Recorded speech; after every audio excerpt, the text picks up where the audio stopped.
two all-terrain tires. One costs more, looks tougher, and carries the higher tread wear rating. The other is 16% cheaper and still beats it in wet. So, is the General Grabber AT3 really worth the premium? Or is the Falken Wildpeak AT AT3WA the smarter buy?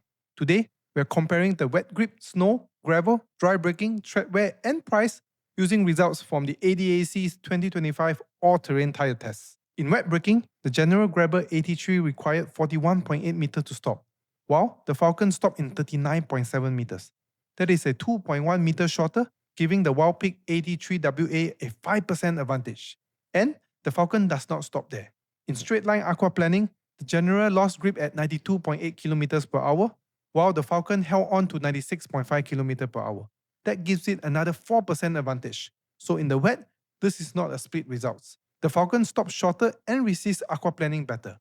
For a tire that costs considerably less, that is a damaging opening round for the General.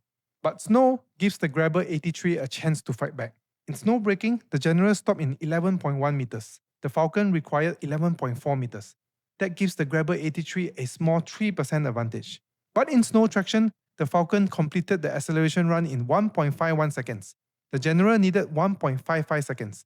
That puts the Falken 3% ahead when accelerating. So, the snow category is divided. The General stops slightly sooner, while the Falken gets moving slightly quicker. Neither tire dominates, but both prove that the three-peak mountain snowflake symbol is more than a decoration. Now, let's move on to gravel, where the more rugged Grabber finally gets the terrain it wants. The General completed the gravel traction run in 3.32 seconds, while the Falken needed 3.4. That gives the Grabber AT3 a slight 2% advantage. It is not a huge gap, but this is where General's more aggressive character begins to make sense. On loose surfaces, it finds traction slightly faster. But once both tires return to drive pavement, the battle becomes dead even. The General stopped in 47.2 meters, while the Falken stopped in 47.2 meters as well. Exactly the same results. No advantage, no excuses, no winner. Despite their different pricing and position, the dry braking is completely a draw.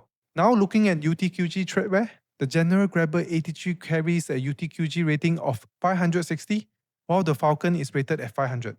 That gives General a slight 12% advantage. However, UTQG ratings are manufacturer assigned and should not be treated as an exact prediction of real-world mileage. Still, this remains a clear paper advantage for the General. But now let's talk about pricing. In the size 225/65 R17, the General Grabber AT3 costs approximately €131 per tire, while the Falken Wildpeak AT3WA costs only €113. That makes the Falken €18 cheaper or 16% less expensive. Across 4 tires, that's a saving of €72. And remember what the cheaper Falken already delivers. It stops shorter in the wet, it resists aquaplaning better, it accelerates slightly faster in snow, and it matches the General exactly in dry braking. That makes the General's higher price difficult to defend, unless you specifically value its better gravel traction and higher UTQG rating. So, which tire should you buy? The General Grabber AT3 is the stronger choice for drivers who prioritize loose surface traction, slightly better snow braking, and the higher UTQG treadwear rating. It feels like the more rugged, durability-focused option. But for most daily drivers, I would choose the Falken Wildpeak AT3WA. It's 16% cheaper, stops 5% shorter in wet, resists aquaplaning 4% better, and still matches the General in dry braking. The Falken does not win every category, but it wins the categories most drivers face every day, while charging significantly less. Thanks for watching and don't forget to subscribe.